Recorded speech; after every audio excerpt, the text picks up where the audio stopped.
He was adopted, dropped out of college, and was fired from the company he co-founded. Yet he returned and rebuilt Apple into the defining company of the 21st century. This is Steve Jobs' story. Raw, expensive, and brutally honest. Hi, you're watching EconomiQ. No spin, no hype. In 6 minutes, I'll show the hard turning points in Jobs' life. The origin, the exile, the comeback. And the 3 lessons founders and investors cannot ignore. Steve Paul Jobs was adopted and grew up in California's post-war suburbs. He dropped out of Reed College, but he never stopped learning, especially from electronics, hobbyist culture, and phone calls with engineers. Wozniak built a clever personal computer. Jobs had a different talent, product sense, and the ability to sell a vision. In 1976, they sold their first machines from a garage, a home project turned business. Early success bred ambition. Jobs pushed design, experience, and a simple philosophy.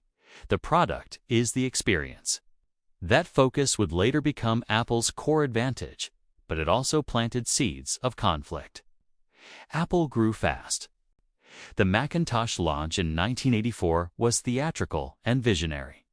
But growth exposed internal tensions, product bets, personality clashes, and power struggles at the top. Jobs clashed with the board and the CEO.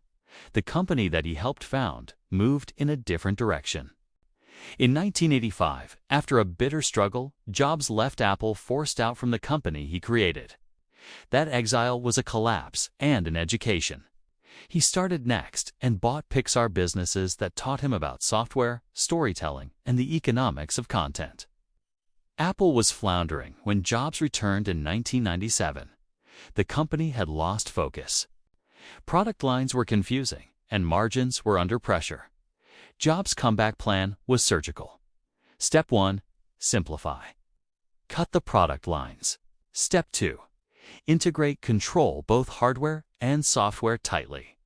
Step 3. Create an ecosystem. The iPod, iTunes, and later the App Store turned single purchases into recurring engagement. Those moves changed the math. Apple went from a hardware company to a platform business with durable revenues and deep customer lock-in. What practical lessons should founders and investors take? 3 signals matter: product clarity, control of key technology and distribution, and recurring customer relationships. Jobs engineered all 3. But there are trade-offs. Jobs' focus delivered design and margins, and it also centralized power and made the company tightly associated with one figure.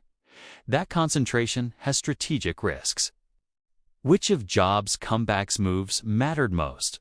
Product focus, vertical control, or the App Store ecosystem? Comment 1, 2, or 3, and I'll pin the best replies.